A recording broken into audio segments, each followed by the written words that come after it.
the testimony of Marie Yovanovitch today involved a couple of different indications that she was being either intimidated or threatened by the president. One in the past and one in real time as the testimony was going on. So the first has to do with the just released today transcript, or summary at least, of the call with President Zelensky from, I believe, April. And there were a couple of standout points. One was where Donald Trump went on at length about how Miss Universe is awesome. But the second was this, where he says on her, well, she's going to go through some things, which is literally dialogue from The Sopranos, but that's what he said. That seems kind of threatening when the president is saying to a foreign leader that this diplomat is gonna go through some things. And so she was asked to respond to that. What did you think when President Trump told President Zelensky and you read that you were going to go through some things? I didn't know what to think, but I was very concerned. What were you concerned about? She's gonna go through some things. It didn't sound good. It sounded like a threat. Did you feel threatened? I did. And of course you would. Like, JR, if you happen to see my phone and I texted a Bret, JR, he's gonna go through some things. Wouldn't you be like, wait, I thought I knew John, what is this about?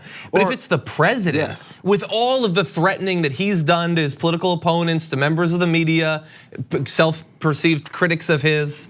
If any job, if you have a superior supervisor, boss, whatever, that says, hey, he's gonna go through some things, you happen to find out that they've said that about you, you start looking over your shoulder. When are the things gonna come? Yeah.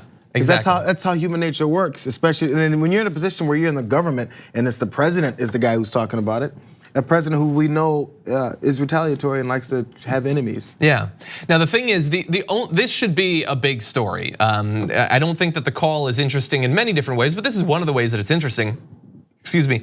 And so that should be big news. But one thing that might push it out of the news cycle is the fact that it's hard to focus on Trump's sort of implicit threats against her in April when we have his implicit threats against her 95 minutes ago. Because while she was testifying, he began tweeting, attacking her record, implying that she was responsible for Somalia's chaos or something like that. And so he's doing this, multiple different like tweets about her. It's brought up in real time in the room, and she's asked to respond to it. But as this is going on, many people are recognizing that Donald Trump, who is a guy who loves intimidating witnesses, appears to be doing that in real time. Here is Bret Baier acknowledging that. This whole hearing turned on a dime when the president tweeted about her real time. And during the questioning, Adam Schiff stopped the Democratic questioning to read the president's tweet to her and get her response. Now that enabled Schiff to then characterize that tweet as intimidating the witness or tampering with the witness, which is a crime, adding essentially an article of impeachment real time as this hearing is going on. And I don't know for sure how serious this comment was, but Eric Swalwell said this will be considered obstruction of justice in this case. Hey, again, it's impossible to defend a president that continues to implicate himself. I think Bill Clinton called into CNN or one of those, they said this morning, I didn't actually hear it, but they said his advice to Trump was stop talking and say you're doing your work and actually stay away from it so you can have at least this look. And it was actually good advice because as you already have your foot soldiers out in the streets lying for you, you can't continue to be the one to undercut their lying. By continuing to prove the opposition's point every 5 minutes. Exactly, and look, that it's crazy that he would do this, but he does have his defenders. So even as he's doing this, and Bret Baier is acknowledging that it's probably an impeachable offense itself to be intimidating witnesses in real time on social media, other people on Fox and others tried to defend him. Fox News senior Capitol Hill producer said, now, when we look at the US Constitution and look at Article 2, Section 4, it doesn't say anything about witness intimidation. Okay, this is a serious professional producer who doesn't seem to understand that just because we're talking about ways that he might have violated stipulations in the Constitution, that doesn't mean that we ignore all other federal law. That still applies. But that sounds dumb. That's not the dumbest defense. That honor or dishonor goes to Representative Jim Jordan, who said that the tweet can't be witness intimidation because the witness wouldn't have known about it in real time if the other party didn't tell the witness about it. So really, it's the Democratic representative who read the tweet who committed witness intimidation. Jim Jordan is as dumb as he looks.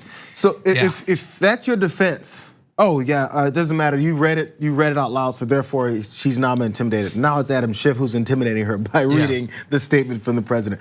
Again, all that is admitting this would be witness intimidation if it weren't for that. So you're agreeing it was witness intimidation. Yeah, exactly. You're just saying the water was carried by someone else. Exactly, and we don't have time to get into it, but there's also, I mean, obviously a lot online, but even amongst elected representatives, Marie Yovanovitch is a woman, and so the clock is ticking until they get into some misogynistic attacks against her.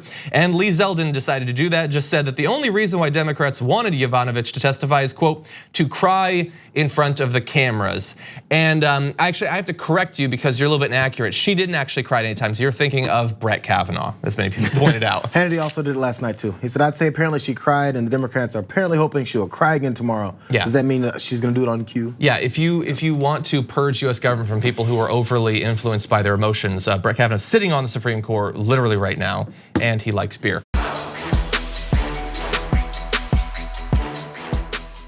Thank you for watching this clip from the Damage Report. For more content from the show and access to TYT Network members-only exclusives, go to tyt.com/Brooke. Wait, no, it's tyt.com/John. Go to tyt.com/John to sign up.